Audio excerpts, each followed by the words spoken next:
Can you start a successful allotment by ignoring every piece of traditional advice you've ever heard?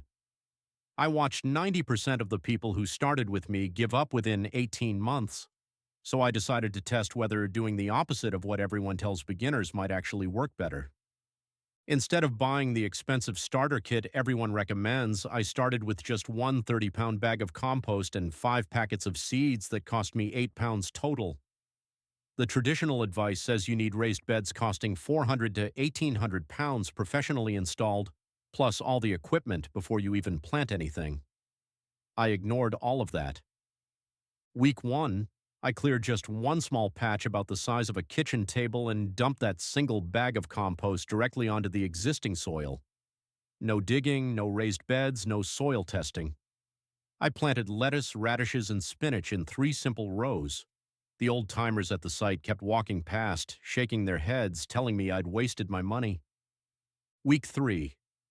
The radishes were already showing their first real leaves. I couldn't believe it. The lettuce was coming up in perfect little green lines. Even the spinach, which everyone said would struggle in our clay soil, was pushing through. I started taking photos every few days because I genuinely didn't expect it to work this well. By week 6, my simple patch was outperforming 3 of the expensive setups nearby.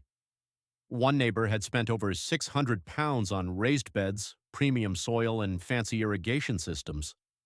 His lettuce was patchy and struggling. Another had hired professionals to prepare their plot properly. Their seedlings were smaller than mine. The breakthrough came when I realized why this was working. While everyone else was fighting their soil, trying to replace it or fix it, I was working with it. That single bag of compost wasn't changing the soil chemistry dramatically. It was just giving my seeds enough nutrients to establish strong roots that could then tap into everything the existing soil had to offer. Week 8. I harvested my first full salad. Perfect crisp lettuce, peppery radishes, and tender spinach leaves. The whole thing had cost me under 40 pounds, including seeds, and I was already eating fresh vegetables while my neighbors were still setting up their systems.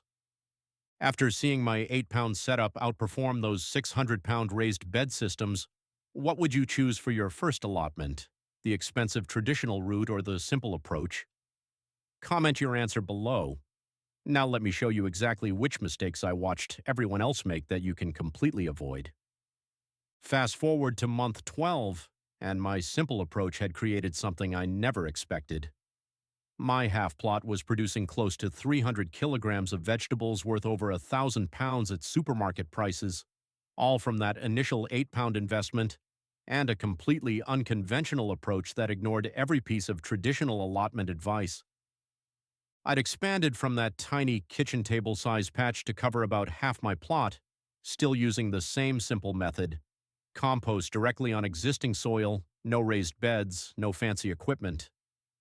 The difference was I'd learned to work with my plot's natural rhythms instead of fighting them. Allotments reward consistency more than ambition, and my regular visits with small additions of compost had transformed what everyone said was challenging clay soil into something incredibly productive. But here's what really shocked me about this experiment. While my neighbors were still struggling with their expensive setups, dealing with drainage issues in their raised beds, replacing irrigation systems that had failed, and constantly battling weeds that seemed to love their imported soil, my simple patches were thriving with minimal intervention. I was spending maybe 2 hours a week maintaining the whole system, while they were putting in 5 to 8 hours just trying to keep their complex setups running. The real lesson wasn't about cost, it was about starting small and building momentum. One of the biggest mistakes I watch beginners make was trying to grow everything at once without stopping to think about space, effort, or how crops fit together over time. The expensive starter advice isn't just costly, it's overwhelming. When you start with hundreds of pounds of equipment and expectations to transform your entire plot immediately, every small setback feels like failure. My approach proved something different. Early success matters. Seeing something grow and eating it keeps you coming back to your plot. By starting small, succeeding quickly, and expanding gradually, I'd built confidence and skills simultaneously. Each successful harvest reinforced the next decision. That's the actionable takeaway. Don't buy the full kit.